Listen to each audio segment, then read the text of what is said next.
무척 아름다운 곡을 아름다운 목소리로 하나님께 영광 돌렸습니다. 우리 하나님 영광 받으신 줄로 믿습니다. 우리 서로 인사할까요? 이런 환한 미소로 만나서 반갑습니다. 당신을 보면 행복합니다. 축복합니다. 인사하시기 바랍니다. 방송으로 예배하는 여러분에게도 주님의 복과 은혜가 넘치기를 주의 이름으로 축원합니다. 바울이 아시아에서 복음을 전하기를 원했지만은 하나님이 막으셨고 또 성령께서 유럽으로 인도했어요. 환상 중에 마게도냐 사람이 나타나서 와서 도우라 이런 모습을 보여줬습니다. 그래서 하나님 뜻을 알고 유럽으로 발길을 돌렸죠. 그리고 빌립보 강가에서 루디아라는 자주장사를 만나서 그분을 통해서 교회가 이루어지는데 그분뿐만 아니라 이제 귀신 들린 여종을 귀신을 내쫓아서 억울하게 감옥에 갔는데 그 감옥에는 간수와 함께 교회를 창설하게 되었습니다. 그래서 이 빌립보 교회는 특별한 교회고요. 물론 모든 교회가 특별하지만 이 빌립보 교회를 향한 바울의 애정이 굉장히 남다른 애정을 갖고 있어요. 빌립보 교회는 마음에 안긴 그런 교회라고 말을 해도 전혀 손색이 없습니다. 오늘 빌립보 교회를 향해서 이렇게 말을 합니다. 나의 사랑하고 사모하는 형제들, 나의 기쁨이여 멸류관 아닌 사랑하는 자들아, 그렇게 말을 했어요.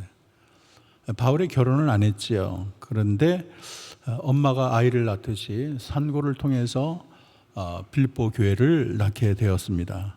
그래서 복음으로 낳은 영적인 자녀들, 영적인 해산의 고통을 통해서 자녀를 낳았기 때문에 특별한 애정을 갖고 있었습니다. 그 교회는 어느 교회보다도 바울을 돕고 신앙을 지키는 데 최선을 다했어요. 그래서 정말 바울이 감옥에 갇혀서 정말 외로울 때 아닙니까? 근데 빌립보 교회가 그 형편을 알고 에바브로디도를 통해서 헌금을 모아가지고 바울을 공격해 했습니다. 얼마나 열심히 이 바울을 섬겼는지 감옥에서 에바브로디도가 병에 걸렸다, 죽을 뻔했다, 그렇게 성경은 말을 하고 있습니다. 오늘 우리는 이 빌립보 교회를 향한 이 호칭에 대해서 먼저 생각하려고 합니다. 우리가 호칭을 보면 둘 사이의 관계를 알 수가 있고 어느 정도 애정이 깊은지 벌써 부르는 말만 들어도 알 수 있지 않습니까? 근데 오늘 봤더니 나의 사랑하고 사모하는 형제들, 그렇게 말을 했습니다. 사랑하고 사모하는 형제들, 정말 이 표현을 보면 정말로 사랑했나 보다 이런 생각이 들어요. 왜냐하면 이전에 그 빌립보서 1장 8절에 이런 얘기를 합니다. 내가 예수 그리스도의 심장으로 너희 무리를 얼마나 사모하는지 하나님이 내 증인이시라, 그런 말을 했잖아요. 그리스도의 심장으로 나는 너희를 사랑한다, 그렇게 말을 했어요. 그래서 자신의 이 절절한 사랑을 드러냈는데 한 문장 안에 사랑한다는 말을 3번이나 했으니까 얼마나 사랑하는지 우리가 마음속에 느껴지지 않습니까? 두 번째는 나의 기쁨이라고 말을 하고 있어요. 빌립보 교회는 나의 기쁨입니다. 물론 우리가 사랑한다고 해서 다 기쁜 것은 아니지요. 하나님이 사랑하는 자는 많지만 하나님이 기뻐하는 자는 별로 없다는 말이 있어요. 사랑하는데도 고통을 주고 슬픔을 주는 그런 자녀들이 얼마나 많습니까? 근데 빌립보 교회는 사랑을 하면서 동시에 바울의 기쁨이 되는 그런 교회였습니다.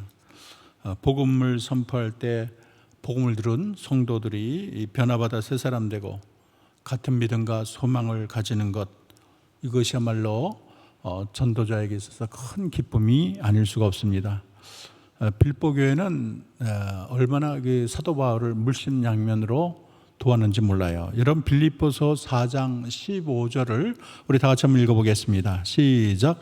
빌립보 사람들아, 너희도 알거니와 복음의 시초에 내가 마게도냐를 떠날 때 주고받는 내 일에 참여한 교회가 너희 외에 아무도 없었느니라. 복음을 처음 이렇게 개척해 나갈 때가 힘들잖아요. 또 물질적인 어려움이 많잖아요. 근데 마게도냐를 떠날 때 그렇게 돕는 일에, 주고받는 일에 참여한 교회가 다른 교회가 없고 필립보 교회 하나였다, 그렇게 말을 하고 있어요. 그리고 아까 말한 것처럼 에바브로디도라는 그런 사절을 보내서 감옥에 갇힌 바울을 얼마나 지극정성으로 공개했는지, 병이 걸릴 정도로. 그러니까 그 생각을 하면 빌립보 교인을 생각만 해도 이 마음속에서 기쁨이 넘쳐나는 것이죠. 세 번째는 나의 면류관이라고 말을 하고 있습니다. 빌립보 성도는 기쁨이자 바울의 면류관이었습니다. 이 면류관을 원어로 보면 스테파노스인데, 이것은 이 경기장에 승리한 사람이 머리에 쓰는 승리의 월계관을 가리키고 있습니다. 요즘 말로 하면 올림픽의 금메달 정도 되겠죠. 빌립보 교회는 바울의 사역의 열매고 그 또 사역에 대한 하나님의 상인 면류관과 같습니다. 빌립보 교회가 바울의 면류관이라는 의미는 후에 예수님 앞에 섰을 때 이 빌립보 교회가 머리에 쓰는 그런 면류관처럼 바울의 수고에 대한 증거고 또 바울의 자랑이라는 의미를 가지고 있습니다. 우리가 상인은 이득을 남기면 좋아하지 않습니까? 그리고 전사는 전쟁에서 승리하면 좋은 거예요. 또 예술가는 걸작을 만들었을 때 그 기쁨과 환희가 그치지 않습니다. 목회자의 기쁨이 무엇일까요? 한 영혼을 얻는 것보다 더 큰 기쁨이었습니다. 잃어버린 영혼을 구원하는 것은 치열한 전쟁과 같아요. 새로 탄생한 영혼들이 주의 말씀을 통해서 믿음이 자라고 열매 맺는 거, 그분들이 집사되고 권세되고 장례되고 교회 기둥되는 거, 이거보다 더 큰 기쁨과 면류관을 말할 수가 없습니다. 이처럼 우리 1절 한 구절만 봐도 빌립보 교인들을 부르는 호칭 속에서 정말 빌립보 교회 성도들을 돌보는 목회자 사도 바울의 이 깊은 사랑이 여과 없이 잘 표현되고 있습니다. 옥간 장수 루디아를 전도했고요, 또 감옥에 갇혀 있는 동안 간수가 회개하지 않았습니까? 그들을 향한 목회자 사도 바울의 남다른 사랑이 애틋하게 느껴지는 것입니다. 오늘 사도 바울은 이 빌립보 교회를 향해서 세 가지 그렇게 권고를 하고 있습니다. 권면을 하지요. 우리 다 같이 읽어보겠습니다. 첫째는 시작, 주 안에 서라 그랬어요. 빌립보 성도들을 향해서 세 가지 권면을 하는데, 첫째는 주 안에 서라.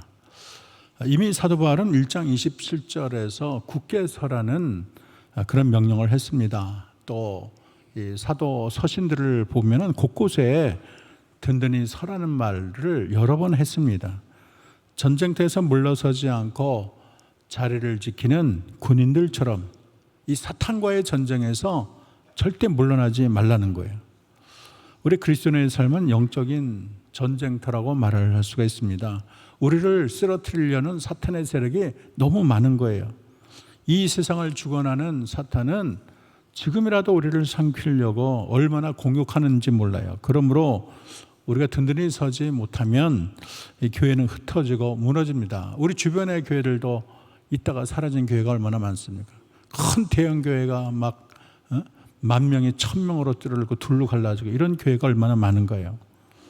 주님의 교회는 외부의 핍박과 교회 안에 분열을 일삼는 자들 때문에 흔들리지 말고 이 진리의 뿌리 위에 굳건히 서야 되는 것입니다. 우리가 그리스도 안에서 서 있어야 돼요. 서지 못하고 죄악에 넘어가서는 안 되겠습니다. 주 안에 서려면 주님 안에 자리를 꽉 잡아야 돼요. 두 다리를 딱 버티고 있어야 됩니다. 말씀 위에 또 그분의 은혜 위에 지체들과 함께 서 있어야 돼요. 그래야지 우리가 흔들리지 않습니다. 두 번째 권면은 다 같이 읽어봅시다. 시작. 주 안에서 같은 마음을 품으라 그랬어요.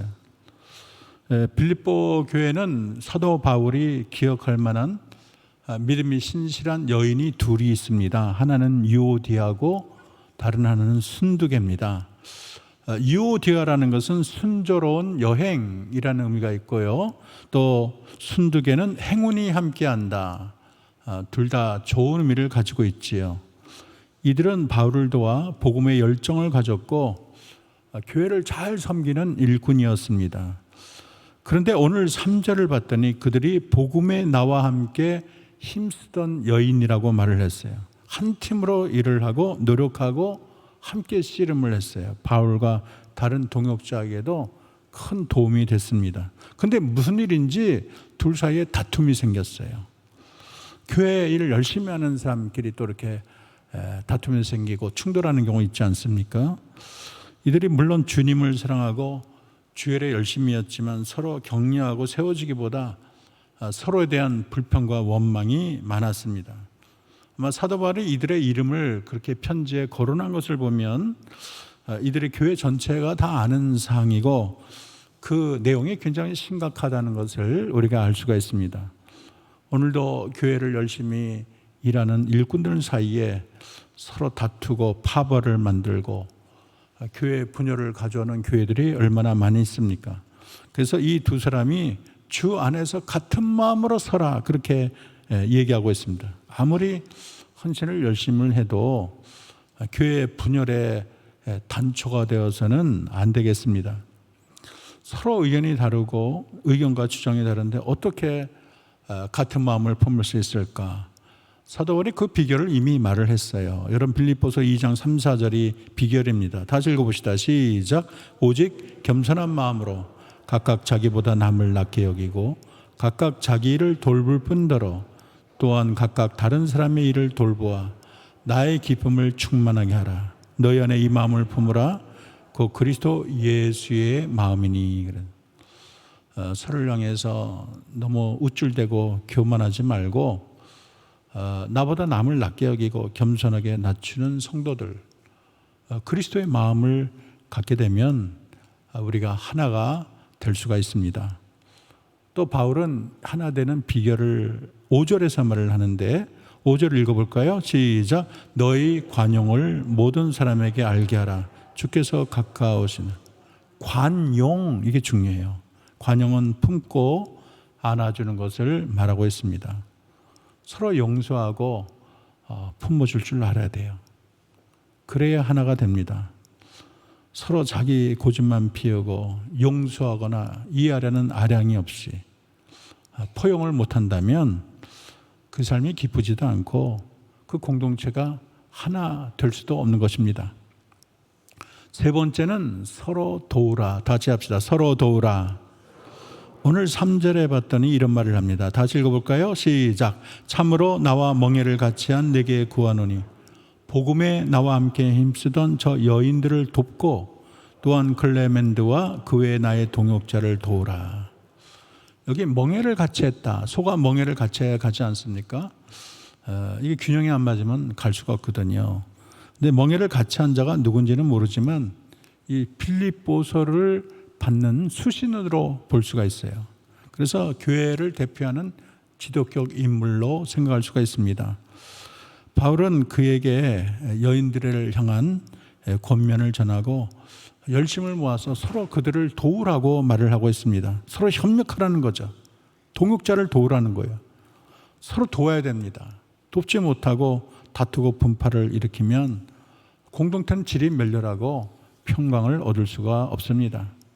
교회는 분정하고 헐뜯는 것이 교회가 아니고 서로 세워주고 돕고 밀어주는 교회, 그런 교회가 얼마나 귀합니까?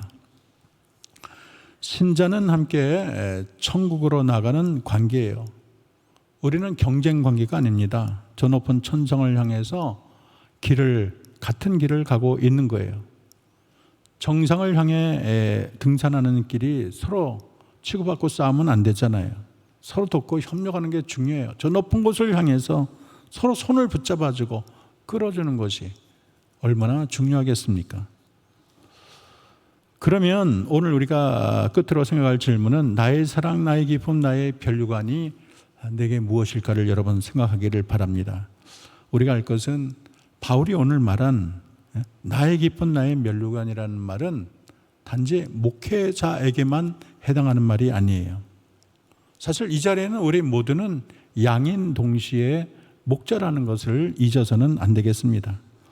우리는 전도를 받았지만 또 전도합니다. 우리는 양육을 받지만 또 누군가를 양육합니다. 쉬운 예로 우리 모두 부모가 아닌가요? 부모면 내가 낳아서 믿음으로 기른 자녀들이 나의 사랑, 나의 기쁨, 나의 면류관이 되는 것입니다. 더 나아가 내가 전도해서 주님께로 이끈 영혼들, 내가 정성과 사랑으로 돌본 구역 식구들, 내가 가르친 교회 학교 학생들, 우리가 세상에서 선한 행실로 그리스도의 선하심을 보여주고 사랑으로 돌본 세상의 모든 영혼들, 그들이 나의 사랑이고 나의 기쁨이고 나의 면류관이 되는 거예요. 반대로 전도하지 않는 것은 죄입니다. 물속에서 허우적거리는 것을 보면서도 구하려고 아무 노력 안 하고 물끄러미 보기만 한다면 그것은 간접살인과 다를 바가 없어요. 그래서 사도 바울은 복음을 전하지 않으면 내게 화로다, 이런 얘기를 했어요. 또 하나 할 것은 전도하지 않는 것 죄인 것처럼 양육하지 않는 것도 죄예요. 초신자를 가르치지 않고 방치하고 그것은 갓난아기를 버려두는 것과 다를 바가 없어요. 요즘 신문에 보면은 아기를 집에 놔두고 철없는 부모들이 그냥 놀러 다니는 거예요. PC방에서 몇 주가 아니고 여행 다니고 갔다 왔더니 아기가 다 죽었어요. 그럼 그 책임이 누구에 있냐? 부모에게 있는 거예요. 그래서 우리가 이 교회에 전도한 새신자들, 전도한 영혼들을 하나하나 잘 돌볼 의무가 우리에게 있습니다. 오늘 우리는 서로를 바라보며 사도 바울처럼 서로를 향해서 나의 사랑하는 사모하는 형제들, 나의 기쁨이며 면류관인 사랑하는 자들아, 그게 서로를 향해서 그렇게 외칠 수가 있어야 되겠습니다. 여러분, 사도 바울이 데살로니가 2장 19절 20절에서 비슷한 맥락의 말을 합니다. 우리 큰 목소리로 읽어보겠습니다. 시작. 우리의 소망이나 기쁨이나 자랑의 면류관이 무엇이냐? 그가 강림하실 때 우리 주 예수 앞에 너희가 아니냐? 너희는 우리의 영광이요 기쁨이니라. 참 얼마나 멋진 말인지 모르겠어요. 예수님 강림할 때 주 예수 앞에 너희가 나의 자랑, 나의 면류관이 된다는 거예요. 우리가 이 세상 다 끝나고 주님 앞에 설 때가 오는데 그 주님 앞에 그때 내놓을 것은 내가 전도해서 구원받은 영혼들, 내가 정성하고 사랑으로 잘 돌본 영혼들이 바로 주님께 바칠 선물이 되는 거예요. 내가 전도해서 예수 믿고 구원받고 신앙생활에서 그 신앙이 무럭무럭 자라는 것 얼마나 기쁜가요? 그보다 가치 있고 소망 있는 일은 없습니다. 여러분 한번 잘 생각해 보세요. 주님이 강림할 때 주님 앞에 뭘 내놓겠어요? 나는 공부 열심히 해서 박사학위 10개입니다. 박사학위증을 주님 앞에 내놓겠어요? 내가 10억짜리 아파트가 있습니다. 아파트를 주님께 내놓겠어요? 미처 다 쓰지 못하고 은행에 쌓아두는 잔고를 하나님께 바치겠습니까? 아니면 이력서 몇 장을 넘길 정도의 수많은 직함이나 이력이나 업적을 그거를 하나님께 바치겠습니까? 그것은 주님 앞에 그때는 아무 소용이 없는 거예요. 오직 내가 전도한 영혼들, 내가 사랑으로 돌본 영혼밖에 남는 게 없습니다. 그것이 바로 영광과 기쁨의 열매가 되는 거예요. 복음을 전해서 영적인 아들이, 낳은 아들이 굉장히 중요합니다. 우리 주님은 죄인 하나가 돌아오는 걸 그렇게 기뻐하세요. 죄인 하나가 돌아오면 하늘나라에서 잔치를 벌이는 거예요. 그러므로 이 땅에 주님이 기뻐하는 전도의 열매야말로 우리 주님 앞에서 자랑할 만한 면류관이 되는 것입니다.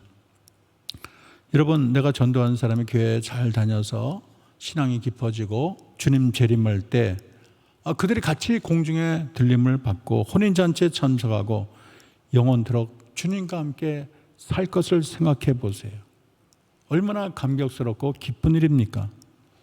우리가 천국에 돈은 가지고 가지 못해도, 박사학위는 가지고 가지 못해도, 이 세상의 권력 가지고 가지 못해도, 명예는 못 가져가도 내가 전도한 그 사람, 구원받은 그 사람은 천국까지 끝까지 가는 거예요. 그리고 어떤 면에서는 머리에 쓰는 면류관보다 이 살아 움직이는 면류관이 더 나를 기쁘게 하고 영광스러운 면류관이 되는 것입니다. 무디는 어렸을 때 어머니 손을 붙잡고 교회에 나왔습니다. 그가 은혜 받고 헌신적인 세계적인 부흥사가 될 수 있도록 영향력을 끼친 사람이 그 주일학교의 킴볼 선생님이에요. 무디가 공부 못했어요. 초등학교 4학년 중퇴에서 구두방에서 일했어요. 철자도 잘 몰랐어요. 근데 킴볼이 그를 그 위대한 하나님의 부흥사가 될 걸 몰랐죠. 처음에는. 그를 전도했더니 기대치 않게 그가 세계적인 부흥사가 된 거예요. 주일학교 학생들이 잘 자라게 되면 어떻게 쓰임받을지를 우리는 알 수가 없어요. 여러분, 그들이 신앙생활 잘할 때 얼마나 좋습니까? 얼마나 중요하면 카터 대통령은 대통령직이 있는데도 주일학교 콜리기 앞에 전도를 할까요? 우리 모두는 무디가 될 수 없어도 우리는 킴볼이 될 수는 있습니다. 또 20세기 위대한 전도자를 꼽으라면 빌리 그레함을 꼽을 수가 있습니다. 지난 70년 세계 125개 국가에 2억 명이 넘는 사람에게 기독교 복음을 전한 목사입니다. 라디오 청취와 텔레비전 시청을 포함해서 그의 설교를 들은 사람이 22억 명. 제가 엑스플로어 74 때 여의도에 참석을 했는데 그때 김중건 CCC 회장 그분께서 이제 개최를 했죠. 빌리 그레함이 왔어요. 그때 100만 명이 모였다는 거예요. 그때 이 빌리 그레함을 통해서 결신한 영혼이 수천만이 넘는다는 거예요. 그런데 이 빌리 그레함에게 모다카이 햄이라는 전도자를 사람이 잘 몰라요. 19살 때 시골에 살 때 한 전도자가 와서 천막을 쳐놓고 집회를 했습니다. 그때 빌리 그레함과 친구들이 그 집회에 참석했습니다. 근데 모다카이 햄 이 전도자가 빌리 그레함을 주목을 했어요. 열심히 복음을 전했어요. 예수 믿을 사람 나오라고 말을 했어요. 그때는 빌리 그레함과 그의 친구들이 벌떡 일어나더니 앞으로 나왔어요. 그래서 그 목사님이 안수 기도해 주며 축복했습니다. 집에 갔지요. 그 이후로 빌리 그레함은 그 이후로 나는 세상이 달라 보였다. 그런 증언을 했습니다. 세상이 달라졌어요. 자기가 하나님의 자녀가 됐잖아요. 거듭났잖아요. 영원한 소망이 생겼잖아요. 너무 좋아가지고 나는 이 복음을 위해서 내 인생을 바치겠다. 그래서 이 사람이 결국은 주의 길을 따라서 세계적인 부흥사가 된 것입니다. 근데 이렇게 위대한 전도자가 됐는데 모다카이 이 목사님은 빌리 그레함이 그렇게 위대해질 줄 모르고 세상에 떠났어요. 예수님이 이 땅에 오실 때 모다카이 목사에게 뭐라 말할까요? 야, 이리 좀 마라. 종려나무를 두고 휘두르면 전 무리들 네가 너를 통해서 저 영혼들이 구원받았다. 아니, 나는 그렇게 전도 많이 못했는데요. 네가 전도한 빌리 그레함 있잖아. 그가 이 많은 영혼을 구했는데 너의 공과를 무시할 수 없다. 얼마나 하나님이 칭찬을 하겠습니까? 여러분, 또한 가만히 생각해 보면 무디나 빌리 그레함이 장차 누릴 영광을 생각해 보세요. 천국에서 수백만 수천만 명이 지나가면서 당신이 나를 구했습니다. 감사합니다. 저를 구해놨어요. 고맙습니다. 요즘에 핸드폰에 카톡 소리 나면 그런 것처럼 수많은 영혼이 당신 나를 구했습니다. 참 그 기쁨이 한이 없을 것입니다. 그래서 그들이 시들지 않은 영원한 즐거움, 영원한 멸류관이 되는 것입니다. 우리가 전하고 돌보는 사역이 얼마나 귀한지 세상에선 잘 몰라요. 그런데 찬송가 508장에 아주 좋은 힌트를 줬습니다. 우리 다 같이 큰 목소리로 읽어보겠습니다. 시작. 주 내게 부탁하신 일 천사도 흠모하겠네.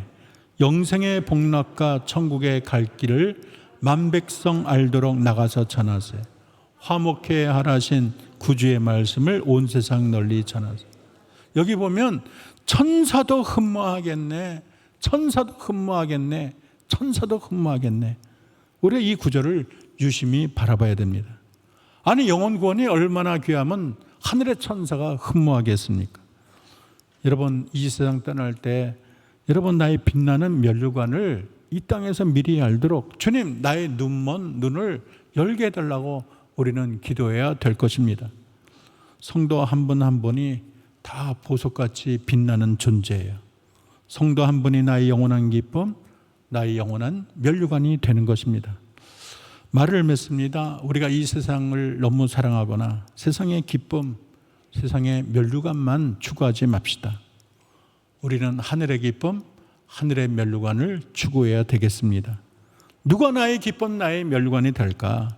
내가 전도한 사람, 내가 정성으로 양육한 사람, 그들이 나의 기쁨이요 나의 멸류관이 되는 것입니다.